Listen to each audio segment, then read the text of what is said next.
driver now. He's a team owner. You know, he's a father of two beautiful little girls. So a lot going on. So first, congratulations on everything and your business endeavor. But people don't realize what a true businessman and thinker this driver right here is. So how's it been so far? Good. We're having a blast. And, you know, the new next-gen car has been a lot of fun. It's a huge learning curve for me to go along with everything else, right? And it really made a lot of those different things possible for me to, you know, change teams and to go from the 2-car to the 6-car. And so we're just getting started. You know, this is really the third race of the year. We had, you know, the duels, which are before the 500 and the Clash, but those are all kind of non-points races and kind of. But he won one, and his driver won the other one. Yeah, that was great. Yeah, we got the check and the trophy, but technically, I guess it doesn't count when they look at the win count. But either way, we were excited about that, and I think we're on a really strong day here today. It's one of my best tracks, 1 year, 3 times, and you know, I feel like we'll have a good shot today. We're starting 15th. We had an awful practice session, and right at the very end of practice, we figured out we had something wrong on the car, fixed it, and went out for qualifying, and it was way better. So I'm super optimistic about how we'll race today. There's a lot of unknowns. Yes, that's really good, right? I think you're actually going to start 13th because Tyler Reddick is moving to the back, really? So you'll move up a row. Why is he moving to the back? I didn't hear. They had some issue. Yeah, moving on up. Something in the gearbox. If you saw it last week, this battle of attrition. You know. Oh my goodness. Which was what last week was. So we had an up and down day, and we ended a down day last week in California, but we were really fast.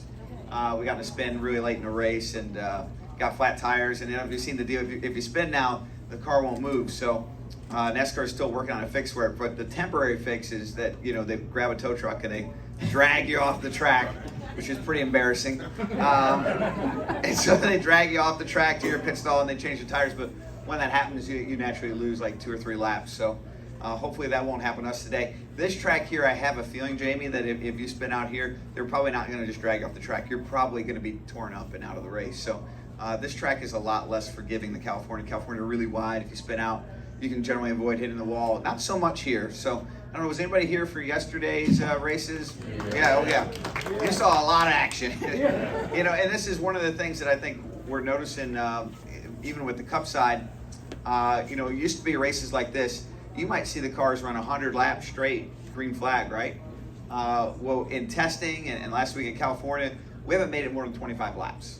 So this car, outside of Daytona, has been unable to run more than 25 laps without somebody wrecking. So we've kind of gone to the opposite side of the spectrum where the fans are like, where are all the cautions? And then last week it was like, man, these guys wreck a lot. So I suspect this will probably be somewhere in between. But when we had this car in Charlotte testing it, we tested it for 2 days and no one was able to run more than 25 laps. So we'll see how it works out today. That'll be interesting. They have 9 sets of tires, so the pit crews will be ready. And obviously that's a new area as well. But Yeah.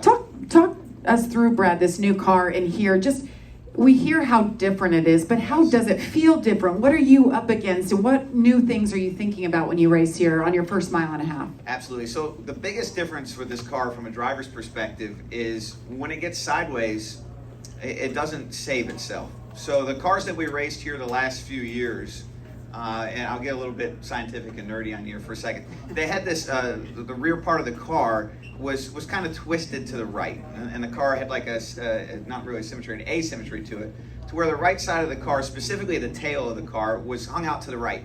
And if you've ever seen like a sailboat or anything like that, you know that if you put a sail in the wind, what does it do? It pushes it the other way, right? So the older cars with the tailpiece kind of offset like that, when you get really sideways, the air would kind of grab the car and you could steer out of it and go on.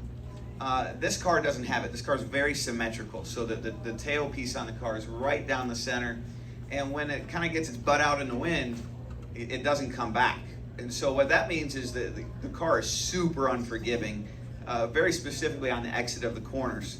And so when you see these cars get sideways, like a little moment is a big moment. So that generally that's why we're seeing more incidents. And then to kind of go with that, one of the things that NASCAR is trying to do with this new car is to keep it from hitting the ground. If you saw race cars race here over the last few decades, especially at night, you'd see them go down in the corner and sparks would fly everywhere and all kinds of stuff, and the front end would be sealed right onto the ground. That was really intentional because of the way the air would go over the car.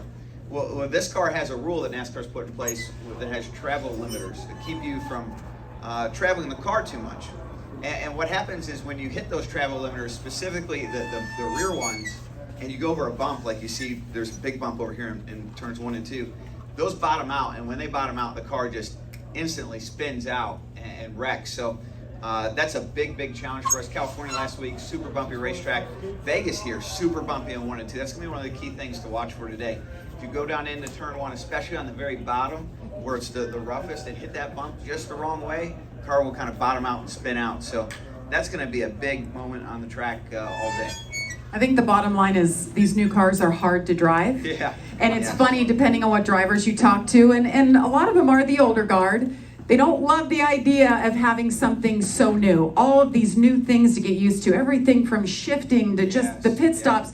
But this guy right here, and I said it on the air last week and the week before, he's one of those that has just taken this on with a smile on his face and said, this is exactly what we've been asking NASCAR for. It's not going to always be pretty, but this is what we want to showcase our talents. And it is, Jamie. You know, when we were kind of going through the design phase of this new car, one of the big things was if we ran this race the last 2 or 3 years, we could run the cars, you know, basically wide open. So gas pedal down all the way around the track. You get the draft the right way, you go fast. Not a lot of talent for that. And then again, when the car got sideways, you could easily steer out of it.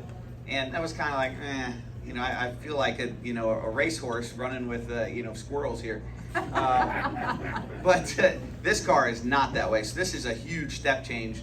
It kind of reminds me a lot of the cars from like 2003 to 2007. They were very much like these cars. So a lot of similarities there, and they're a handful. Well, I love it. I think he set the preview for today. We're going to have a great race and a lot of action. Oh, yeah. A lot of calamity. The other thing to look out for. So you're saying I'm going to be at the medical center probably a lot today? Yeah, I would expect to have, you know, probably 4 or 5 wrecks today. Okay. This is probably a fair expectation. Most of them are probably going to happen right down there over that bump. Or you're going to see guys, this is something to look out for. There's going to be a lot of blown tires today. Specifically, Kyle Busch blew one yesterday. Greg Biffle blew one yesterday. And what happens with this new car that we're still working through is when you hit those bumps, if you manage to save it and not spin out, it damages the left rear tire on the car. And you can run about 2 or 3 more laps before it breaks. So that's something to look out for sure. Low profile tires. They look beautiful, but they don't hold up. The durability isn't the same as the old one. So we're working through that. That's just one of the challenges. Absolutely, but we love it. So far, the racing has been incredible. Our ratings are up, so thank you all for watching, and we'll continue that today. All right, without further ado, Brad, you talked about these race-worn shoes. You actually won at Richmond, was it? Yes, yep, Richmond 2020. Richmond 2020, they went to Victory Lane. They probably have a little champagne or beer in his instance, sprayed all over him. I promise, though, it's not gum. It's rubber or tape. It does kind of look like it does actually look like a little bit of tape. They are authentic. That's what you get out of that. Authentic. Okay, we've been going with a fair market value on these items. What would you say they're worth, Brad? If you had to buy those are probably about $200, maybe $250. But you can't buy Brad Keselowski race-worn race shoes, right? Nope. All right. Women race shoes, yeah. That's right.